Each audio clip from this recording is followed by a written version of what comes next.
ప్రణాళిక ఏ విధంగా ఉండాలి, మేనిఫెస్టో ఏ రకంగా ఉండాలి, ప్రజలకు ఏ రకంగా లబ్ధి చేకూర్చాలి అనే దాని మీద చర్చించడానికి మేనిఫెస్టో కమ్యూనిటీని కానీ, లేదా ఎన్నికల దృష్ట్యా 175 అసెంబ్లీ స్థానాల్లో 25 పార్లమెంటు స్థానాల్లో కూడా ఏ రకంగా సమాయత్తం చేయాలి క్యాడర్ని కింద స్థాయి వరకు అనే దాని మీద ఎలక్షన్ మేనేజ్మెంట్ కమిటీ నియామకం కూడా త్వరితగతిన జరగాలని, తర్వాత ఒక క్యాలెండర్ ప్రకారం అనేక కార్యక్రమాల గురించి అనేక కార్యక్రమాలు జాతీయ స్థాయి నాయకులు ప్రధానమంత్రి గారి దగ్గర నుంచి, హోంశాఖ మంత్రులు గారి దగ్గర నుంచి, జగత్ ప్రకాష్ నడ్డా గారి దగ్గర నుంచి రాష్ట్ర స్థాయి నాయకులుగా కూడా కింది దాకా వెళ్ళి పనిచేయాల్సిన విషయం, దానికి సంబంధించిన కార్యక్రమాల గురించి కూడా విస్తృతంగా చర్చించడం జరిగింది.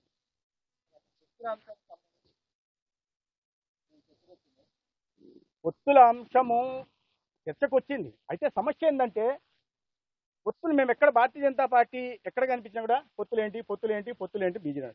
నేను అడుగుతున్నది ఏంటంటే పొత్తులు మేము కాదు కదా, ఒక చేయి కాదు కదా. ఎవరితైతే మేము పొత్తు పెట్టుకోవాలని మీరు కోరుకుంటున్నారో ఆ పార్టీ నాయకులు కూడా స్పందించాలి కదా. మేము పొత్తు పెట్టుకుంటున్నాం, ఎస్ ఈ పార్టీతో మేము బీజేపీతో పొత్తు పెట్టుకోవాలనుకున్నాం, వెళ్ళండి. మా కేంద్ర నాయకత్వం మేము పదే చెప్తున్నాం, పొత్తులు అనేది కేంద్ర నాయకత్వం నిర్ణయిస్తుంది. దానికి అనుగుణంగానే ఏ రకమైన నిర్ణయం తీసుకున్నా దానికి అనుగుణంగా ఈ రాష్ట్రంలో ఉన్న లక్షలాది మంది భారతీయ జనతా పార్టీ కార్యకర్తలు పనిచేస్తారు. కాబట్టి ఎవరైతే పొత్తుల గురించి అనుకుంటున్నారో, ఏ పార్టీల మధ్య ఉంటాయనుకుంటున్నారో ఆ పార్టీ నాయకులు వెళ్ళి మా కేంద్ర పార్టీ నాయకులు పొత్తుల విషయం చర్చించాలి. మనం అడగాల్సిన విషయం కూడా మిగతా పార్టీలు కూడా పొత్తుల గురించి అడగాలి.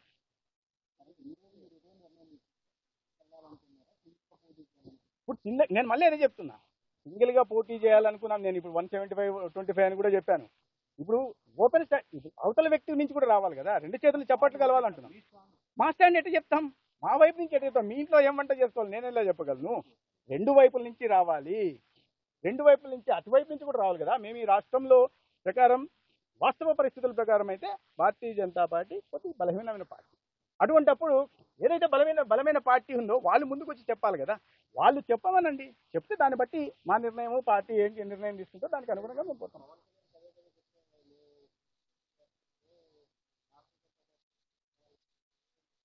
పవన్ కళ్యాణ్ గారు కోరుతున్నారు, పవన్ కళ్యాణ్ గారు కోరితే సరిపోయిందా? ఎవరితో కలిసిపోవాలనుకుంటున్నారు పవన్ కళ్యాణ్ గారు? మేము చెప్తున్నాం, పవన్ కళ్యాణ్ గారు మేము కలిసిపోతామని చెప్తున్నాం.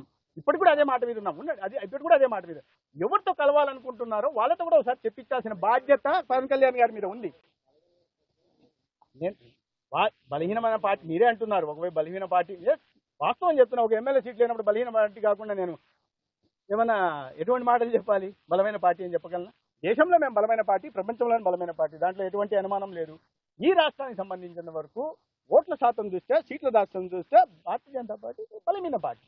మా బలాన్ని పెంచుకోవడం కోసమే మేము సంస్థాగతంగా క్షేత్రస్థాయిలో విస్తరించాలని ప్రయత్నం చేస్తున్నాం. పొత్తులు పవన్ కళ్యాణ్ గారు కూడా అదే మాట చేయాలి. ఆ పొత్తుల విషయాన్ని వారు ఏ పార్టీతో ఉండాలనుకుంటారో ఆ పార్టీ నాయకులతో చెప్పిస్తే సమస్య పరిష్కారం అయిపోతుంది. పొత్తుల సమస్య మీద ఈ చర్చ ఉండదు.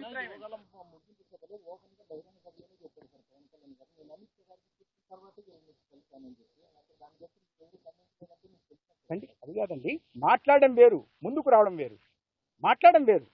మాట్లాడంలో మాట్లాడలేదని నేను చెప్పట్లేదే.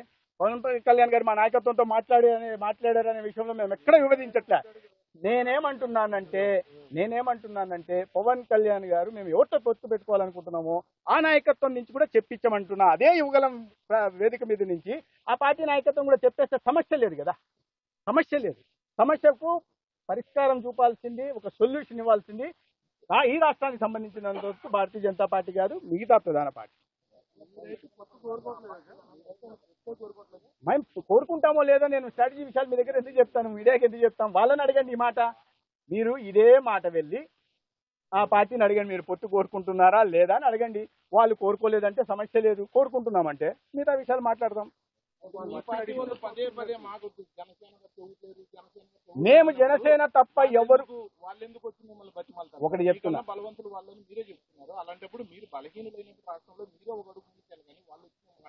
చూడండి, బలహీననే నేను సంస్థాగతంగా బలహీనం అన్నా. ఈ రాష్ట్రానికి సంబంధించిన కన్నా భారతీయ జనతా పార్టీ ఈ దేశంలో దరిదాపుల్లో కూడా 1% కూడా ఈ చెప్తున్న సోకాల్డ్ పార్టీలు రావు. నేను విషయంలో చెప్తున్నా, ఈ స్టేట్ వరకే చెప్పాను, నేను దేశం గురించి కాదు. అయితే నేను అందుకే చెప్తున్నా, నిర్ణయం కేంద్ర పార్టీ తీసుకుంటుంది. ఇక్కడ మేమే తీసుకునేటట్టుంటే మేమే మీరు అన్నట్టు పోయి మాట్లాడేవాళ్ళం. మా పార్టీకి సంబంధించిన నిర్ణయాలు కేంద్ర పార్టీ తీసుకుంటుంది. మా అభిప్రాయాలు మరి తీసుకున్న అభిప్రాయాలు తీసుకోకుండా ఎందుకుంటారు? అభిప్రాయాల కోసమే ఇవాళ సమావేశం జరిగింది. ప్రతి కార్యకర్త, ప్రతి నాయకుడు, సమావేశంలో పాల్గొన్న ప్రతి నాయకుడు చాలా స్పష్టంగా ఎటువంటి అరమరికలు లేకుండా సమావేశంలో నిర్ణయాలు చెప్పారు. ప్రతి కార్యకర్త తన విషయాలు చెప్పారు. అది నెగిటివ్ పాజిటివ్ అనేది కాకుండా తన సొంత అభిప్రాయం ఏముంది, ప్రజలు ఏమనుకుంటున్నారు విషయాన్ని చెప్తారు. అయితే వాటిని అన్నింటినీ క్రోడీకరించి కేంద్ర పార్టీ ముందర పెట్టడం, వాళ్ళు ఏ నిర్ణయం తీసుకుంటే దానికి అనుగుణంగా మేము పనిచేయడం చేస్తాం. కాంగ్రెస్ షర్మిల గారు మతతత్వ బీజేపీ వల్లే మణిపూర్లో అలాంటి ఘటన జరిగాయి, అదే సెక్యులర్ కాంగ్రెస్ నుంచి అలా జరిగేది కాదు అని అన్నారు.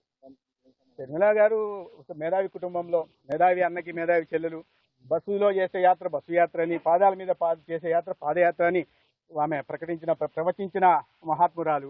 ఆమెకు విషయం తెలియాలి. ఆమె కానీ ఆమె పార్టీ నా తండ్రి గారు ఉన్న పార్టీ కాంగ్రెస్ పార్టీ హయాంలో 1197 ఘర్షణలు జరిగాయి. దేశంలో 1197 ఘర్షణలు జరిగాయి.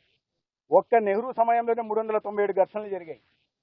ఒక ఇందిరాగాంధీ సమయంలో 456 ఘర్షణలు జరిగాయి.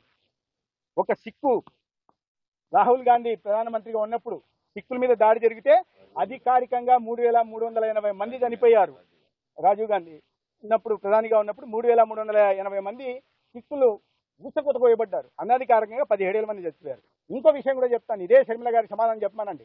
రాజశేఖర్ రెడ్డి గారి కారణంగా 1990లో హైదరాబాద్లో మత ఘర్షణలు జరిగితే 2203 మంది చనిపోయారని కూడా ఈ రాష్ట్రంలో ఎవరినైనా చెప్తారు.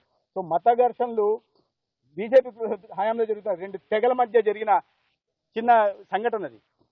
అదే మరి యూపీలో ప్రతిరోజు ఘర్షణ జరిగేది. భారతీయ జనతా పార్టీ అధికారంలో గత 7 సంవత్సరాలుగా ఒక్క ఘర్షణ, ఒక్కడు ఎవడన్నా ఇవాళ మత ఘర్షణలు చేసే వాళ్ళందరూ వెళ్ళి లొంగిపోతున్నారు ఎవరైతే మాట్లాడుతున్నారో. కాబట్టి ఈ దేశాన్ని సురక్షితంగా ఉంచగలిగింది, మత సామరస్యాన్ని పాటించగలిగింది ఒక్క భారతీయ జనతా పార్టీ అని చరిత్ర చెప్తాను. చాలా సెన్సిటివ్ రాష్ట్రం.